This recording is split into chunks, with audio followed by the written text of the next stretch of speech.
En esta clase aprenderemos cómo calcular el costo promedio de capital o por sus siglas WACC. En la clase anterior aprendimos qué es y cómo se calcula la tasa interna de retorno, el valor presente neto y la TIO, la tasa interna de oportunidad. Debemos recordar que antes de iniciar un proyecto de inversión es necesario que con estos cuatro anteriores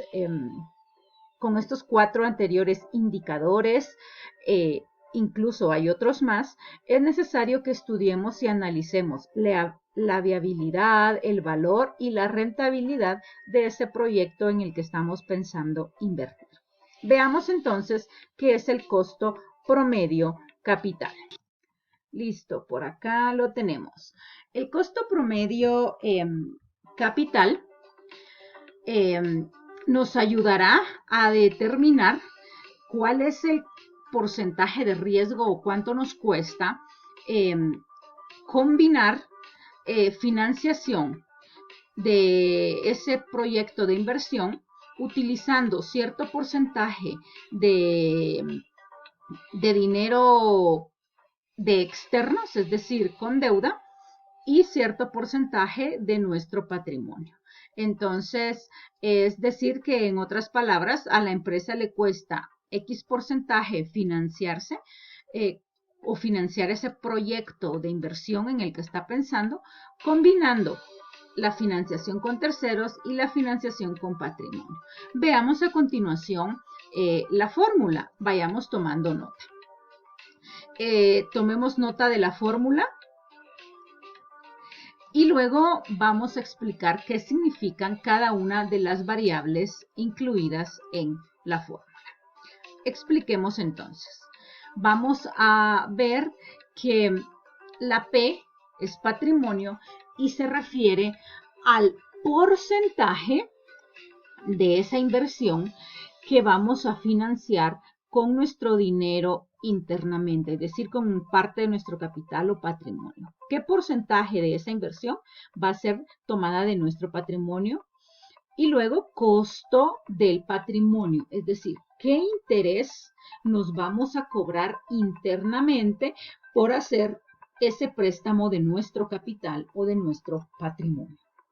Luego tenemos la D de deuda, es el porcentaje que se financiará externamente, es decir, el porcentaje de esa inversión que vamos a hacer, que vamos a hacer préstamo externamente.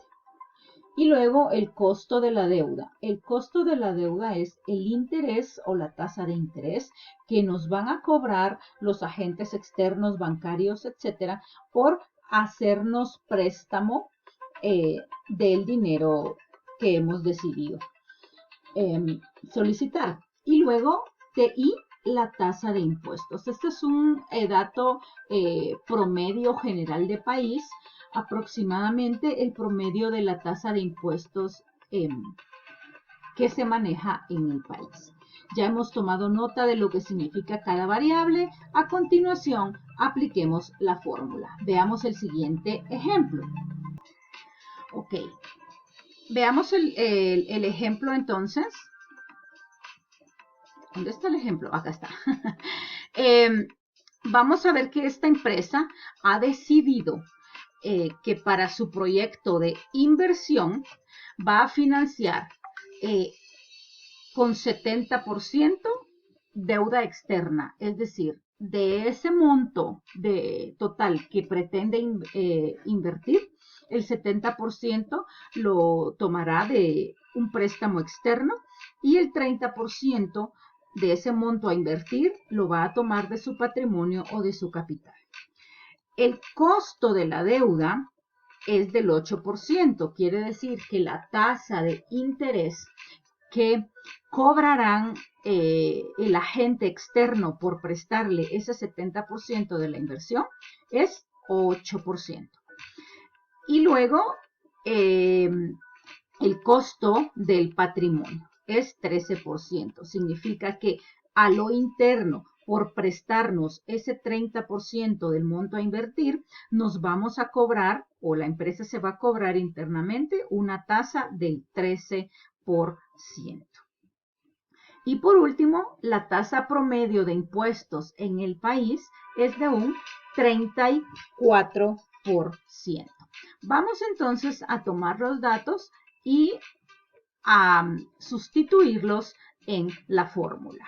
Es importante tomar nota que los datos para aplicar en la fórmula se toman por 100, perdón, dividido 100. Es decir, como estamos trabajando en porcentajes, estos datos, el 70, el 30, el 8, el 13, el 34, se toman dividido 100, ya que son porcentajes, y la respuesta final se sugiere multiplicarlos por 100. Aunque en Excel hay otras formas más fáciles también de trabajarlo, pero esta es la recomendación teórica. Y tomemos en cuenta que la WACC debe ser menor a la TIR. La TIR debe ser mayor a la WACC para que el proyecto sea viable. Es decir, esa tasa de retorno de rentabilidad, la interna de retorno, debe ser mayor a ese porcentaje de riesgo por utilizar cierta parte de nuestro patrimonio. Muy bien, apliquemos entonces los datos a la fórmula. Recordemos, acá tenemos los datos, acá tenemos la fórmula. Sustituyamos datos. Adelante.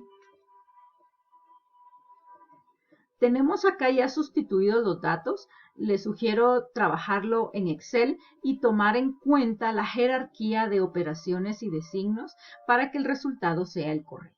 Entonces, hemos ya hecho nuestro cálculo y vemos que el resultado es 7.60%. Ese 7.60%, ¿qué significa? Primero, recordemos que la TIR de este proyecto era del 25%, por lo que se consideraba viable. ¿Por qué el costo de financiarse con cierta parte de nuestro patrimonio?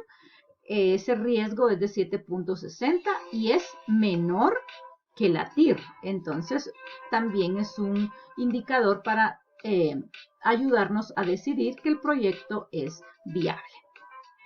Dicho en otras palabras, a la empresa le cuesta financiarse el 7.60% combinando la financiación con terceros y financiación con patrimonio. Podemos ir jugando con los datos hasta lograr un menor riesgo o un mayor riesgo según sea la decisión del inversor. Veamos entonces ahora manos a la obra con los casos de aplicación. En esta clase debemos resolver 4 casos, 4 ejercicios en los que nos piden determinar la TIO. La TIO, recuerden que esa la determina cada inversionista y ya en este caso ya está determinada. Tenemos que calcular la TIR, BPN y WACC de los 4 casos. Así que quedo a la orden en el chat de duda que disfruten estos 4 casos de aplicación. Recuerden, lo más importante es la interpretación, la recomendación que usted dará al inversionista para optar un sí o optar por un no ante la propuesta de inversión. Un fuerte abrazo, quedo a la orden en el chat de dudas. Éxitos.